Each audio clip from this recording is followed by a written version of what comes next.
everybody, and welcome back to the Cinefile. Today, Jake and I review the new movie, The Creator. Jake, you saw this movie actually before I did. You saw it in IMAX. Opening thoughts. Opening thoughts. I really enjoyed it. I came in having a lot of high hopes for this movie, and I would say it met most of them. It definitely was through and through sci-fi. It's kind of what I expected. Sci-fi grounded in a fair bit of reality, and that's what this movie delivered on. The visuals, I think, are really spectacular. The performances, I would say, pretty much up and down are pretty solid. I don't know if I'd say there's any standouts or shining stars. I mean, John David Washington is very good. I don't know if it's a standout performance for me. I did Rats. I did not. I don't remember the little girl's name, but there's a young Alphie. Yes, the young actress that plays Alphie. I got a kick out of her performance. Yeah, she was pretty good. Yeah, she was pretty good for a child actor who's probably, I don't know, I would say ballpark between like 6 and 8. She might be 10, maybe 10. Okay, between 6 and 10. Ballpark in there. I thought she did a very, very good performance and was able, I won't say carry the movie, but it was able to lend some emotional gravity to this movie. But yeah, I think it's a really interesting outing. Like I said, visually, I think is probably where this movie succeeds the best. It is absolutely beautiful in the edit and in the cinematography. And it's a movie that definitely leaves you with a lot of big existential questions.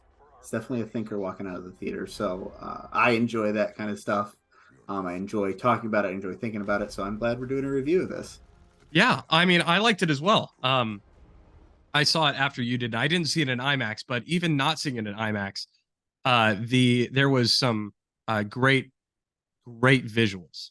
Truly, I mean, this movie was an $80 million budget, I believe. So for an $80 million budget to have that kind of visuals, and I mean, it's not perfect. It's not perfect, but man, it was definitely better than good enough. You know, it was good. They were great visuals. So I really enjoyed that. Yes, this is very much a think piece questioning AI and the relation between AI and humans and the sentience of AI. What does that mean? And so these are existential questions that I find and I ponder myself, actually. So I really enjoyed that. The performances were good. John David Washington was honestly funny.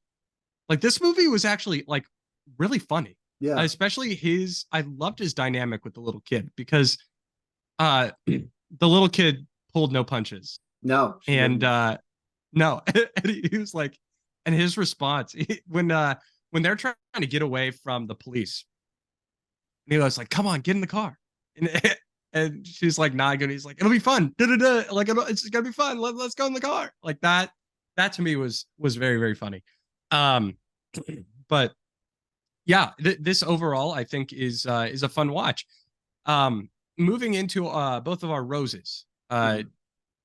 Jake, what would you say are a couple of roses for this in a non-spoiler way? Yeah, definitely roses. Going back to the visuals, I think the cinematography and the editing.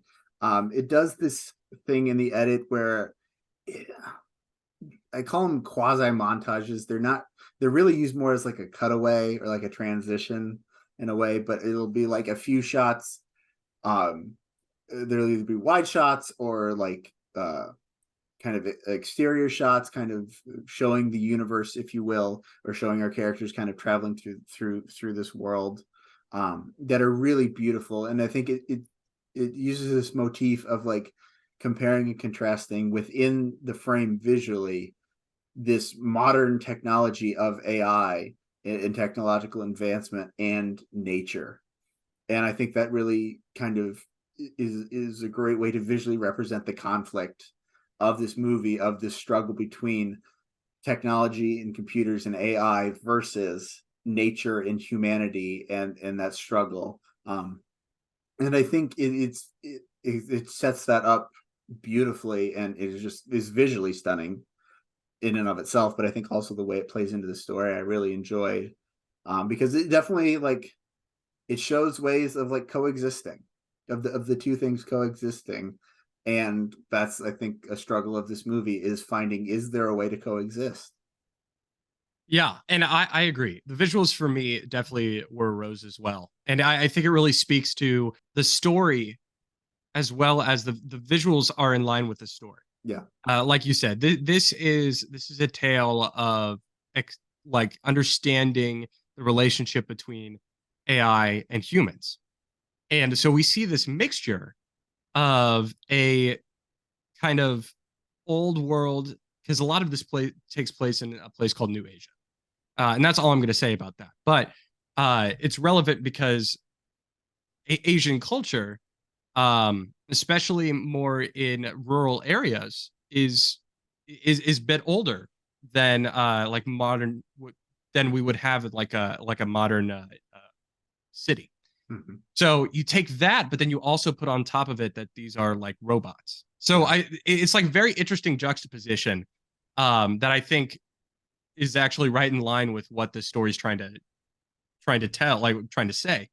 And so I really, really enjoyed that. The other thing I really liked was the production design as a whole. Mhm. Not just the way the world looked, but how the universe worked. Yeah. Anything from I think it's clear that all the cars are kind of like electronic. Mhm.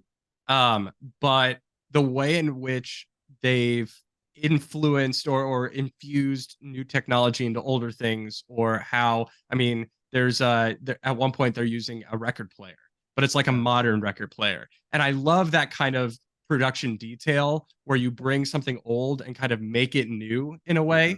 Mhm. Um, and so all these different that's one of my favorite pieces. So kind of going along with the visuals, Yeah. um, the way the universe works, I think, is very fascinating because it toes this line between Star Wars and reality, Yeah. or Star Trek and reality, where it's like it's still enough of reality for us to kind of get a grasp of where we are. But you have these new elements that are kind of added in, which I think make it really interesting. Yeah, you very much feel like this is Earth, but this is future Earth, or Earth in a different timeline, as far as like technological advancement, especially when it comes to AI and computers and that stuff, because it's definitely like ahead of where we are in modern day. But it still has, you can still tell it's Earth. It still has that familiarity to it, which I really enjoyed. I also think like I enjoyed the more sci-fi aspects of it. The way they looked, I felt like they looked fresh and new. I didn't feel, I couldn't, for the most part, I looked at most of it and was like, oh, I haven't seen that before, or this is a new way of looking at it, or a new design. I didn't feel like, I feel like sometimes sci-fi can really just kind of like, oh, this is what people understand like a robot looks like, or a spaceship looks like, or like spaceships in XYZ. So I really enjoyed, I felt like that was fresh and new, that I enjoyed as well. Yeah. Moving on to some buds. I think you and I both kind of have the same big bud in that it is clear that there's some exposition problems. Yeah. I would say like, to me the story felt unbalanced. I walked out of it saying this is a long 2 hour movie. And what I I mean agree. by that is I felt like we got into this movie very quickly, but then there were points we got bogged down.